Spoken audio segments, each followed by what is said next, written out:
नमस्कार मित्रांनो, स्वागत आहे आपलं स्टॉक अपडेट्स मराठी या यूट्यूब चॅनलमध्ये. आज आपण आय टी सेक्टरमधील एक जबरदस्त आणि दमदार स्टॉक पाहून घेणार आहोत आणि ज्याचं नाव आहे quad pro I T S limited. तर आज आपण या कंपनीचं फंडामेंटल अनालिसिस करून घेणार आहोत, पण त्याआधी आपण कंपनीची एक थोडक्यात माहिती घेऊन घेऊ. तर मी सध्या आहे quad pro I T S limited या कंपनीच्या होम पेजवरती. तर तुम्ही इथे गॅलरीमध्ये पाहू शकता कंपनीचे वेगवेगळे सर्व्हिसेस. या कंपनीबद्दल एक थोडक्यात माहिती सांगायची झाली तर ही एक I T software and consulting company आहे. या कंपनीचा IPO सप्टेंबर 20, 2021 मध्ये लिस्ट झाली होता, म्हणजे 2 महिने झाले ही कंपनी शेअर बाजारामध्ये आत्ता लिस्ट आहे. तर या कंपनीच्या सर्व्हिसेसबद्दल जर सांगायचं झालं तर ही company check truncation, quad scan, DMS solution, cash management services आणि चेक प्रोसेसिंग यासारख्या सर्व्हिसेस प्रोव्हाइड करते. म्हणजे मुख्यत्वे आपल्याला असं दिसून येते की ही कंपनी बँकिंग सेक्टरला प्रामुख्याने सर्व्हिसेस प्रोव्हाइड करते.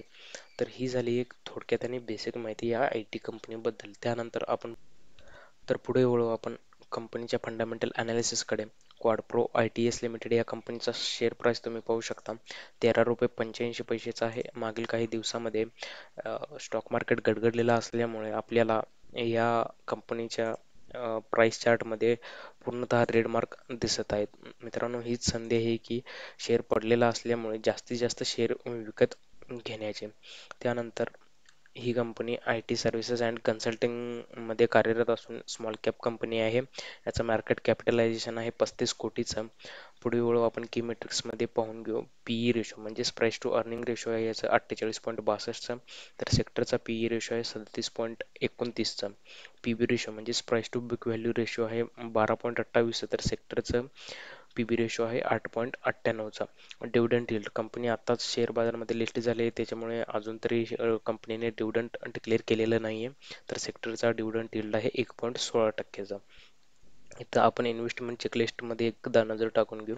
इन्व्हेस्टमेंट चेकलिस्टमध्ये intrinsic value, return versus FD rates किंवा डिव्हिडंड रिटर्न्स याबद्दल अद्याप तरी आपल्याकडे इनसफिशियंट डेटा आहे, कारण आता शेअर बाजारमध्ये ही कंपनी लिस्ट झाल्यामुळे अजून एक्सपर्टने पूर्ण अनालिसिस या कंपनीबद्दल दिलेलं नाही आहे. त्यानंतर एंट्री पॉईंट, कंपनीचा तुम्ही स्टॉक प्राईस पाहू शकता ₹13.85 आहे फक्त. त्यामुळे तुम्ही नक्कीच विचार करू शकता या कंपनीचे शेअर्स घेण्याचा. हे स्टॉक ASM किंवा GSM लिस्टमध्ये अवेलेबल नाही आहे, त्यामुळे आपल्याला इथं कुठलाच रेड फ्लॅग अवेलेबल झालेला दिसत नाही. पुढे वळू आपण कंपनीच्या फायनान्शियल्सकडे.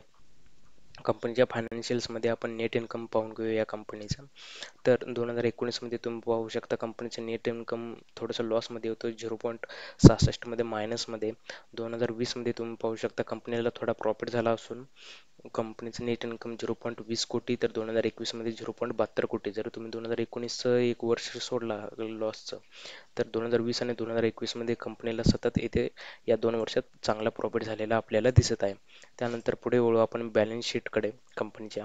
तर बॅलन्स शीटमध्ये आपण प्रामुख्याने 2 गोष्टी पाहतो, ते म्हणजे टोटल ॲसेट्स आणि टोटल लायबिलिटीजचा रेशो. टोटल ॲसेट्स म्हणजे कंपनीची टोटल नेट वर्थ आणि टोटल लायबिलिटीज म्हणजे कंपनीचं देणं. तर 2019मध्ये बघा कंपनीकडे टोटल ॲसेट होते 6.27 कोटी, तर लायबिलिटीज 4.36.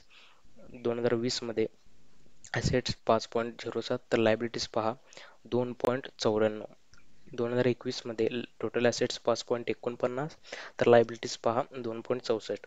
तर 2019 जर तुम्ही सोडला तर 2021 आणि 20 आणि 21मध्ये जसं कंपनीला प्रॉफिट झाला तर तसं त्यांनी कंपनीचं देणं आहे म्हणजे जे कंपनीचे लायबिलिटीज आहे ते खूप कमी केलेलं आपल्याला इथे दिसत आहे as compare to assets.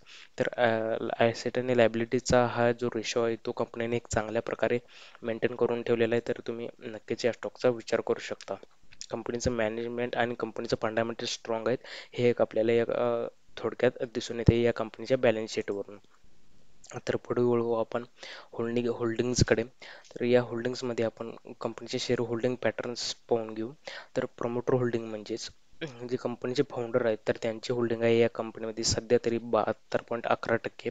Mutual funds किंवा अदर डोमेस्टिक इन्स्टिट्यूशन्स आणि फॉरेन इन्स्टिट्यूशन्सचे सध्या तरी काही होल्डिंग आपल्याला इथे दिसत नाही. रिटेल अँड ऑदर्स म्हणजे जे सामान्य गुंतवणूकदार आहेत तर त्यांची होल्डिंग फक्त 27.89% आहे. पुढे वळू आपण इव्हेंट्समध्ये. इव्हेंट्समध्ये आपल्याला डिव्हिडंड आणि कॉर्पोरेट ॲक्शन्स बघायचं आहे. तर जसं मी आधी बोललो की ही कंपनी सध्याच 1-2 महिने झाले लिस्ट झालेली आहे स्टॉक मार्केटमध्ये. तर त्याच्यामुळे आपल्या इथं कुठलेच डिव्हिडंड अजून कंपनीने डिक्लेअर केलेले दिसत नाहीत. तसेच कॉर्पोरेट ॲक्शन्समध्ये कंपनीने कुठलेच बोनस किंवा स्टॉक स्प्लिट वगैरे झालेला आपल्याला दिसत नाही. ते कुठलाच डेटा अवेलेबल झालेला दिसत नाही आहे. तर ओव्हरऑल जर सांगायचं झालं तर हा एक पेनी स्टॉक आहे आय टी सेक्टरमधला. तुम्ही या स्टॉकवर नजर ठेवू शकता. मागील 2 वर्षापासून कंपनी प्रॉफिटमध्ये आहे. कंपनी लायबिलिटीज म्हणजे जे त्यांचं देणं आहे किंवा कर्जाच्या स्वरूपातील ते कंपनीने कमी केलेलं आपल्याला दिसत आहे. कंपनीचं प्रॉफिटही वाढत चाललेलं आपल्याला दिसत आहे. एंट्री करण्यासाठी या स्टॉकमध्ये खूपच चांगली सुवर्णसंधी आहे. कारण कंपनीचा स्टॉक प्राईस तुम्ही ते पाहू शकता फक्त ₹13.85 आहे. स्टॉक हा पडलेला असताना जितके शक्य होतील म्हणजे जितके जास्त होतील तुम्हाला शेअर्स घेता येतील तितके तुम्ही घ्या. नंतर मार्केट करेक्शन झाल्यानंतर याच्या प्राईसमध्ये तुम्हाला करेक्शन सुद्धा दिसेल म्हणजेच वाढ ही सुद्धा दिसेल. तर हे सर्व काही होतं आजच्या व्हिडिओमध्ये. जर तुम्हाला आपला व्हिडिओ आवडला असेल तर लाईक करा, शेअर करा, आपल्या चॅनलला सबस्क्राईब करा. आपल्याला काही प्रश्न असल्यास किंवा एखाद्या शेअरचे ॲनालिसिस करायचं असल्यास कमेंट करा. आपण प्रयत्न करू तुमच्या प्रश्नांची उत्तरं देण्याची. काही चुकीची माहिती माझ्याकडून मिळत असल्यास ते पण तुम्ही कमेंट करू शकता. त्यानुसार आम्ही बदल करू. आजच्यापुरते आपल्याकडून फक्त एवढंच आहे. पुन्हा भेटू एक नवीन स्टॉकचा ॲनालिसिस घेऊन. जय हिंद, जय महाराष्ट्र.